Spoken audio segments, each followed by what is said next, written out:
Welcome back to the One Shot Show where GMs go to level up.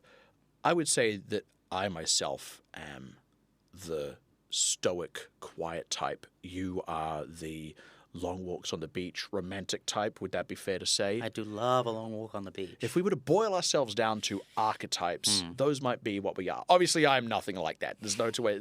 Just I know that this haircut does make me look He's a little bit long walk like on the beach guy. I know I look a little bit like a football hooligan with this head of hair going on, but and you look like a fisherman. I'm happy about that. I think I dressed to archetype. Yeah, but we're talking about a bit of a new topic that we're bringing on, where we kind of want to do a few episodes, not in a row, mind you, about different character archetypes and also, to an extent, player archetypes, the way those kinds of intermingle, and more importantly, how to actually run games to help those archetypes enjoy themselves as much as possible. Yeah. Today, we are talking about two main archetypes, the face and the tank. Let's start with the face. I mean, I do you play the face often at a table when you're Well, weirdly enough, I try to avoid it. I've played a lot of warlocks. I played a couple of bards. Don't get me wrong. My go-to is a bard. Yeah. And look, my personality very much aligns with that. That's often why I'm playing them. But often I avoid it because I'm aware that I can be so boisterous and talkative so as to steamroll the other people at the table. Something that you've experienced at this table when there's only two of us. And I would imagine there was 8 of us. The face is a particular role to cater for to as a GM. Yes. Like if you have a player who is definitely leaning that way, if you have it doesn't even necessarily need to be baked into the class that they're playing sometimes. Sometimes you've got a player who just loves to talk to NPCs. Yeah. Who loves to persuade, who loves to deceive, who loves that particular style of play. And I find as a GM, I need to work with that player in a very different way to my mate across the table, we're going to talk about later, who's playing the tank. And also to that end, and this is actually one of the big reasons I often hold back from leading too much into this, is to that end, enabling the face without meaning that every single role-playing interaction only goes to and from them. You do want to be able to go out to the other players who are either non-charismatic players or playing non-charismatic characters. That's often one that I do. I will play a non-charismatic character. And being able to enable them. Basically, you don't want to find yourself in a situation where only one person ever really gets to do the role-playing to and from the GM. Absolutely. So how do we deliver a satisfying play experience to the face? And then how do we deliver the satisfying experience to everyone else in light of the face? And I think let's also break this down into charismatic and non-charismatic face players. Yeah. Because I actually think the harder skill is letting one of your non-charismatic players play a face, as in like in real life, not on the stat sheet, play a face with, even though they aren't really that quick at talking. Yeah. I mean, when I have a player who is in either of those camps, either they're a very quick-talking, charismatic person, or they are somebody who's trying it on, they're enjoying playing a high charisma stat on the sheet, I consider my NPCs have to have a little bit more under the hood often. I think about the NPCs that they're engaging with in terms of how they would respond to particular approaches, to particular skill checks, or to particular questions. I just know that my NPC is going to be toyed with by that character, and they need to be ready to respond to that. Yeah, I think a key one there is let your NPCs be persuadable. Oh, yeah. It does no one any good to have somebody who has these rigid views, and it might make perfect logical sense, but if they aren't able to change based on the player's actions and responses and interactions, then there's no fun. Let them be able to be lied to. Yeah. Let them be able to be persuaded. Play it that way.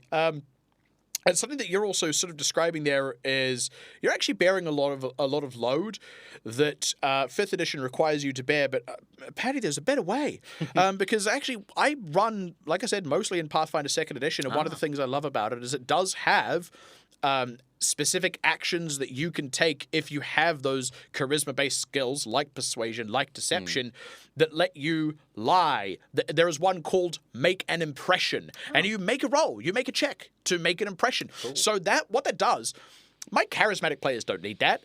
Right? And I can prompt them with the question. They go, oh, I want to greet the Lord. And I go, okay, what do you say? And he goes, My good sir, allow me to introduce myself. And he's a charismatic person, so he just riffs on, and he can do it, right? But my non-charismatic player can't do that. So if I ask him, what do you say to the Lord? He's going to struggle and stammer and not have fun in my game. Yeah. Instead, I don't do that. I just let him say, I want to go to the Lord and I'm going to use make an impression. And then he gets to roll the skill, and then he rolls quite high. And then I will describe it. I go, you go up to the Lord, you bow low, you give a formal introduction with your and your compatriots' titles. The Lord himself responds with a low bow and says, well met, fine sir. And it lets him have the same satisfaction as the guy who is a charismatic person. Yeah. You're also doing there as a GM, you're writing in a scene where that character is going to have an opportunity to do their thing, and either succeed or fail, drama will ensue. So there are particular scenes, particular encounters, particular conflict types, to go back to earlier episodes we've talked on, that the face will gravitate toward and has the opportunity to either shine or fail in a way that is far more appropriate to them. Negotiations, particular like audiences with important and powerful people. The classic shopkeeper encounter is one where the face often comes into play. These are things that as a GM I'm thinking about if I have that player at the table and I know the way that they're going to be interacting, and I want to make sure that there is the possibility in there for success, but always for joy. Funny enough, I didn't even think about it in those terms, but you're totally right, because I wanted to talk about the equivalent thing when we talk about tanks. It's the old shoot your monks adage, right? They've got this cool ability, monks in 5th edition, called deflect missiles, but they never get to do it if nobody ever shoots at them. Shoot your monk. Let them do their cool thing. It's creating the circumstance for them Current monk can do that of melee now. Do you know this? Unbelievable. It's cool. Oh. So they get to have that cool fantasy without like- you. Yeah, they can like deflect a melee attack off to the. It's something that classic close by. like catches the blades between the palm of the hands kind of thing. It's really, really and cool. then But I agree. Cool, Like cool. you need to a certain extent, you need to know the character, like mechanically the character that is in front of you as well, to know like I'm going to create an opportunity. I'm going to create the prompt where you can react using your faciness. Exactly. Let the person with high deception give them people that they might want to lie to gain some kind of advantage over them. Let them be able to persuade powerful people, not just regular schmucks, right? Like if you're very charismatic on your character sheet, you should be able to persuade people of otherwise quite strong conviction. Yeah, absolutely. Whereas somebody not very charismatic probably won't even try because they know they're unlikely to succeed. Yeah. I would also go on the flip side of that. Certain encounters, not all encounters, some combats have the opportunity for the face to be facey inside them. To encounter the goon in the hallway and go, he went that way. Allow the face to still be facey. Even if baked onto the super deep specifics of their character sheet, it's not, I don't know, the most mechanically sound thing to do. If the face wants to be facey in a combat encounter where it's appropriate, thinking urban intrigue where you get into a bit of a fracas, let your face still be the face. And I'd also say the other side of that, and I'll only touch on this briefly just for time's sake, engaging the non-face characters, making sure that they still have opportunities to interact it's very similar. Just put people in the game who are more likely to want to interact with them. If your face is this, noble of high birth who's playing a bard, who's, a fourth son and a real dilettante with the ladies and knows all these instruments, a ruffian doesn't want to talk to them. But they might be eyeing the barbarian at the back and go like, that's who I want to talk to. Or the obvious rogue who can also communicate fluently in Thieves' Cant, might not be super charismatic, but that's their guy. Or, they're in this part of the world that's a very warrior society. They go, none of your silver-tongued nonsense, and immediately defer to the biggest, most muscular person in the party. And they go, let's talk straight. And that fighter doesn't need to be charismatic to handle that interaction because it's not an interaction that requires charisma. But again, it's put something in the game that gives them the opportunity to have interactions and role play with you, the GM, and the NPCs of your world that don't involve the face just kind of steamrolling them because they go, oh, let me do the talking, I'm the more persuasive person. Absolutely. And that fighter strolls out of that negotiation tent and onto the battlefield, and they are now your tank. Exactly. How do we serve this particular player archetype? Same thing, shoot your monks. I actually think one of the biggest difficulties with a tank, there's two weird quirks of it. First is As a GM, tactically, it's a bad idea to hit the tank because Yes. you're unlikely to make progress in the fight in terms of doing damage and increasing the level of threat, because that's what we're trying to do. We're not trying to kill our player characters necessarily, but we are trying to increase the level of threat, the realness of the stakes. The other weird thing, this is a mechanical flaw that a lot of RPGs unfortunately suffer with, is tanking is the absence of interaction. Yeah. It's not getting hit because my armor class is so high. Yeah. But not getting hit isn't very fun because you don't do anything. You don't even mark off health. Yeah. Right? It's something that, funny enough, I've been playing a bit of Daggerheart. I think Daggerheart does quite well. With the Guardian?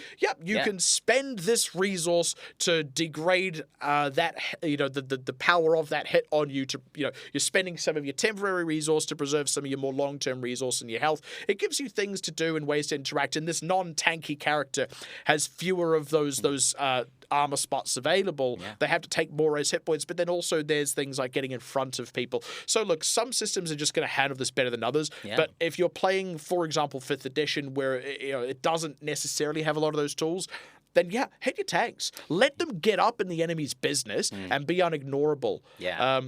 That's the thing that I really enjoy, is like going, if I'm designing an encounter and I've got an awareness of my tank, I might be thinking about what's the best way my tank's going to get the full attention of this creature, because it might be different in different circumstances. But as the tank, you certainly want to be gaining that attention, and sometimes, thinking about your system, you may not have mechanically a way to do it, but as a GM, you still want to honor it.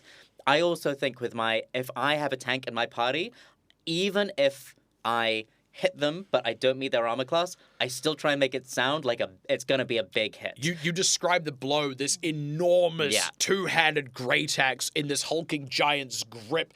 The haft of it is the entire height of your body, and you're a 6'2" paladin. It brings it down, but you brace up your tower shield and anchor it with your other fist, with your weapon still in your grip, and you just absorb the whole thing. Man, that feels great. It's so cool, and I think as well, especially if you're playing in a game where you're if you're considering inspiration for players doing stuff, I love letting a miss be described in a case of a monk or a tank or some high evasion or lots of hit points. Describe how they take the hit, and really give them that moment of narration, because every hit point counts. Every hit point you're soaking as a tank is not going to someone else. And I actually think the abstraction of hit points is a big part of what helps with that as well, because hit points doesn't necessarily mean your total health. Sometimes it just means how hard you get worn down. So, the fighter, not every single hit that deals damage is getting through their armor and drawing blood. Some of it is just it's clattering off their head